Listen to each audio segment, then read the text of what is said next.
Je dirais même qu'il y a un double mouvement, puisque l'hypnose, à mon sens, ça permet à la personne de mettre en acte, de mettre en scène sa propre culture. Qu'elle soit de culture, la même culture que moi ou d'une culture différente. Je pense que vraiment c'est ça. Au-delà de la compréhension des schémas culturels du patient, là où cette posture va être utile, c'est justement l'utilisation que va en faire le thérapeute par la construction de métaphores ou d'analogies et l'utilisation qu'il va en faire le patient en mobilisant ses propres ressources.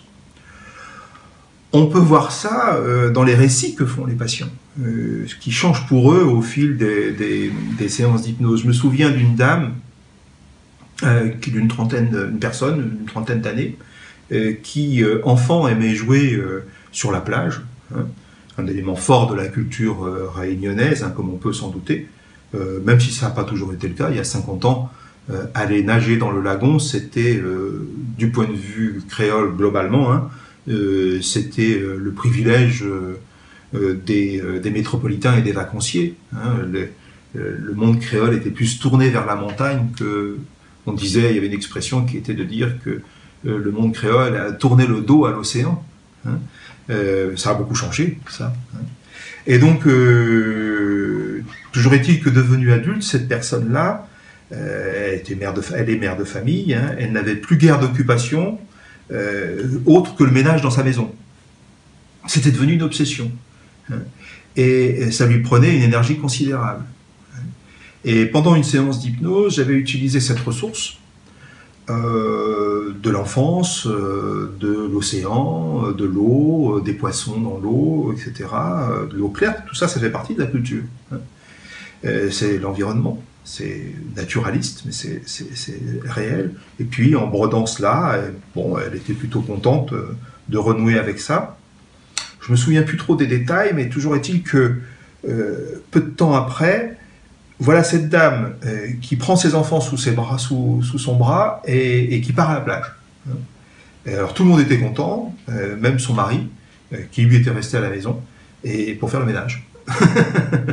Donc, je sais plus c'est ça, c'est la mise en scène, c'est ça, hein, qui me fait penser à cet exemple-là, c'est la mise en scène de sa culture. C'est-à-dire que cette mise en scène peut permettre, à certaines conditions, peut-être qu'on va les voir tout à l'heure, à une condition essentielle à mon avis d'ailleurs, de la mise en scène de sa culture par le biais des métaphores et des analogies et des suggestions post-hypnotiques, mais je ne me souviens plus si j'avais fait une suggestion post-hypnotique pour cette dame, précisément.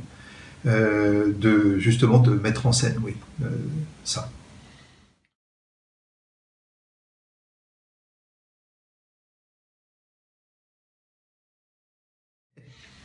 Il me semble que pour que l'état d'hypnose puisse porter ses fruits, il est indispensable que la patiente soit en hallucination de ce qu'elle est en train de vivre dans cet état d'hypnose.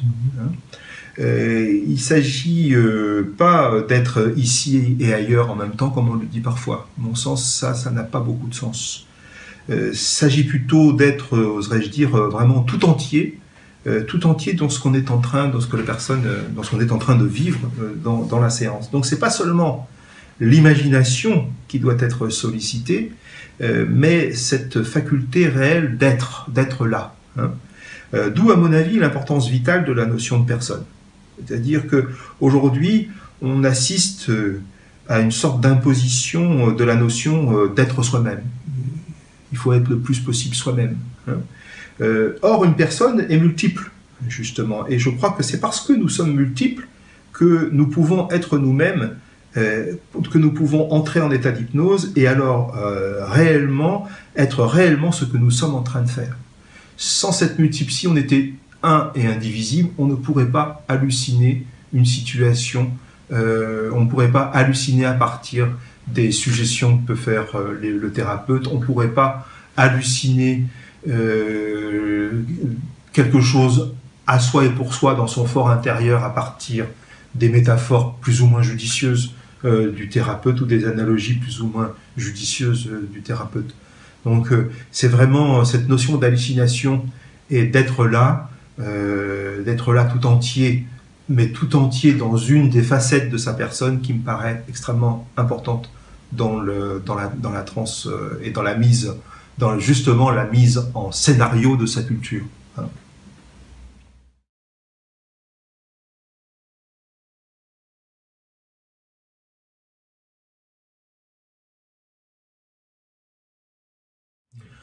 Oui, bien sûr, avec cette dimension très très spécifique à la transe hypnotique, qui est notre on pourrait employer une expression à la mode aujourd'hui, notre ADN culturel occidental, hein, la transe hypnotique. On le sait bien, toutes les transes ne sont pas toutes hypnotiques, même si l'hypnose est une transe, toutes les transes ne sont pas hypnotiques. Hein. Et donc, dans ce sens que l'hallucination, c'est vraiment dans la transe, c'est vraiment d'être en train de construire. Donc effectivement, c'est une croyance éminemment subjective, et qui justement, peut-être je rebondis un peu sur ce que j'ai dit au tout début, où ce qui est très important dans la transe hypnotique, dans la construction de cette hallucination, c'est ce que j'en ressens au moment même où c'est en train de se passer. Et pour moi, c'est un des points de repère. Comment est-ce que vous le ressentez? Qu'est-ce qui est en train de se passer à l'intérieur de vous? Est-ce que ça va? Ou bien est-ce que c'est compliqué, etc. Hein. Je pense que si on n'est pas dans l'hallucination et dans cette croyance construite, on pourrait l'appeler comme ça, dans cette nouvelle croyance construite, d'une manière ou d'une autre, nouvelle, d'une manière ou d'une autre croyance, d'une manière ou d'une autre construite, on n'est pas dans l'hypnose. On est dans la distraction, on est dans la relaxation peut-être, mais on n'est pas dans l'hypnose, on n'est pas dans la transe hypnotique. Je pense que c'est vraiment un élément essentiel. Et c'est sans doute une des grandes difficultés de l'hypnose, que d'aller vers d'aider, d'accompagner le patient dans la construction de son hallucination. C'est une des grandes difficultés parce que si on s'en tient à des protocoles très neutres, on risque fort de rester justement dans la relaxation, dans la distraction. Et on peut en plus difficilement, je crois, enfin j'y pense là maintenant, je crois qu'on peut difficilement prendre en compte la culture de l'autre, justement si on s'en tient à des protocoles. On est en quelque sorte, en s'intéressant à la culture de l'autre, en prenant en compte des éléments qui ne sont pas n'importe quel élément, qui sont ceux qui viennent là parce qu'ils se manifestent. Hein. Si on prend cet élément-là, on est amené, nous thérapeutes, à aider à ce moment-là le patient à halluciner quelque chose, à halluciner quelque chose pour lui-même, avec lui-même, hein, à aider le patient à halluciner quelque chose. Et c'est toute la difficulté.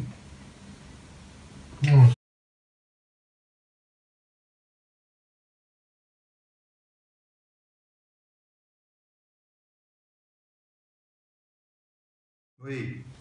Bon, alors, l'île de la Réunion, c'est une mosaïque de cultures, hein, qui se côtoient, qui s'influencent, et tout en même temps se différencient. C'est intéressant pour ça. C'est pas le seul lieu du monde hein, où ça se passe comme ça, bien sûr, mais ici, pour toutes sortes de raisons, alors qui sont liées à l'histoire, bien sûr, au territoire restreint aussi, c'est très important, la symbolique même du nom, la Réunion, hein, c'est sans doute encore plus manifeste. Et la Réunion est souvent citée comme étant un exemple de ce qu'on appelle aujourd'hui le vivre ensemble. Hein. Alors, il y a de nombreux domaines où le particularisme peut être pris en compte dans une séance d'hypnose. Bon, on l'a dit, l'exemple le plus manifeste, c'est l'influence des croyances religieuses hein, sur le comportement des personnes. Cette influence qui peut être un ancrage hein, dans la façon dont la personne exprime sa souffrance, sa douleur, sa vie.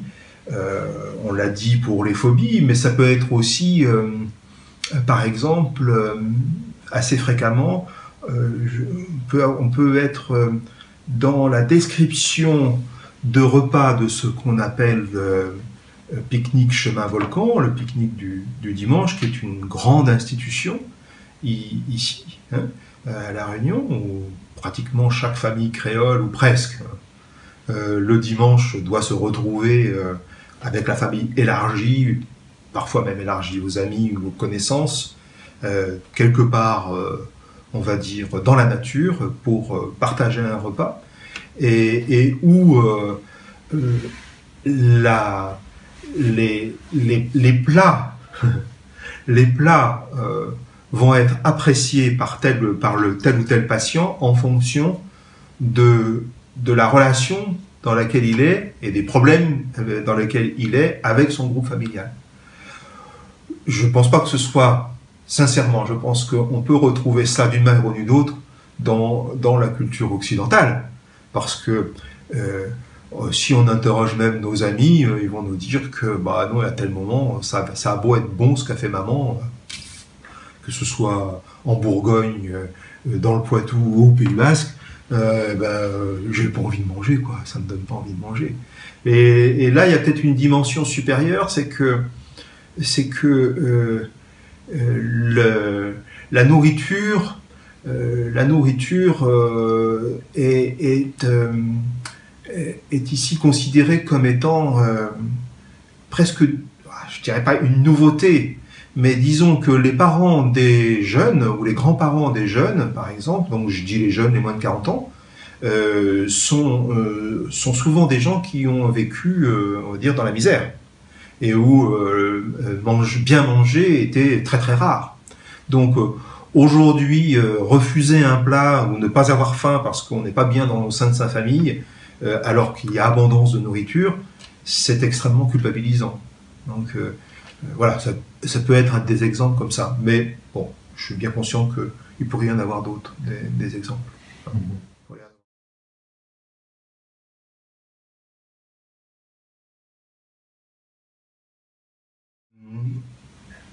C'est vrai que c'est souvent une question délicate et qui se pose parce que un bon nombre de patients, mais est-ce que c'est vraiment propre à ici? Je ne suis pas sûr. Arrivent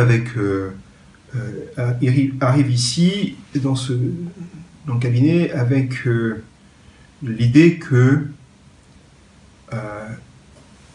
l'hypnotiseur est tout puissant et va leur enlever quelque chose, va permettre d'enlever quelque chose. Et de ce point de vue, on pourrait peut-être faire des parallèles, bien que ce serait peut-être un peu osé, mais on pourrait peut-être faire des parallèles avec ôter un sort, ôter quelque chose que l'on a déposé sur moi, etc. La difficulté, elle est que faire de cela, c'est-à-dire, est-ce que je conforte dans cette idée ou est-ce que je démonte cette idée? En fait, moi je me pose la question d'une manière différente, c'est-à-dire que je laisse volontiers le patient être dans cette croyance à partir du moment où moi j'ai pu identifier pour moi-même que je suis compétent pour l'aider. C'est-à-dire que ma foi, après tout, c'est intéressant d'avoir la croyance que j'ai quelqu'un en face de moi qui est tout puissant et qui, parce que je lui prête cette toute puissance, il va pouvoir m'aider. Évidemment, si le thérapeute se pose d'emblée en toute puissance lui-même, avec l'intention de la toute puissance, ça va être un peu bizarre comme séance. Mais si le thérapeute est conscient de ce que le patient est en train d'exprimer et que, bon, il laisse faire parce que c'est sa croyance et qu'après tout, ça peut fonctionner pour lui, et que moi, thérapeute, je sais que ça correspond, c'est évidemment pas ça, mais ça fait rien, on le laisse faire, il n'y a aucun problème. Par contre, si à travers sa demande, et ça m'arrive assez fréquemment, je dirais 4 ou 5 fois dans un mois, où j'identifie que je ne suis pas compétent pour aider la personne, parce que c'est un problème psychiatrique qui dépasse mes compétences, parce que j'estime qu'il y a d'autres personnes qui sont mieux qualifiées que moi pour aider cette personne. Je pense à des problèmes, par exemple, assez importants liés à la sexualité, et qu'il y a des sexologues qui sont très compétents sur l'île, et il n'y a pas besoin de... Enfin, il n'y en a pas 36, mais il y en a quelques-uns, et ça va être beaucoup plus efficace. Là, je ne vais pas laisser le patient croire dans sa croyance. Et au contraire, je vais, en quelque sorte, il va pas être content, mais je vais démonter sa croyance pour pouvoir lui proposer une autre croyance qui est « Ah, je connais quelqu'un d'autre qui va pouvoir vous aider mieux que ce que je pourrais faire. » Voilà, donc... mais dès lors que je pense que ça peut rouler, quoi, on peut faire des choses, on va laisser faire. D'ailleurs, finalement, qu'est-ce qui se passe? Au bout de 2 ou 3 séances d'hypnose, à l'aide en plus de suggestions post-hypnotiques ou de prescription de tâches, qu'est-ce qui se passe? Le patient se rend compte que c'est lui qui travaille. Et donc, il ne va plus positionner le thérapeute de la même manière que lors de la première séance. Mais cette croyance-là de la première séance va lui être drôlement utile. Si le patient peut exprimer d'une manière ou d'une autre qu'on est un peu comme un prêtre malbar, je vais même renforcer ça en disant « Ah ouais, mais c'est vrai qu'en plus je connais des prêtres malbars, et je vais citer Babalachimi ou d'autres, ou bien tel prêtre catholique, par exemple, exorciseur, des choses comme ça. » Oui, on va aller dans ce sens, pourquoi pas? Je ne sais pas si...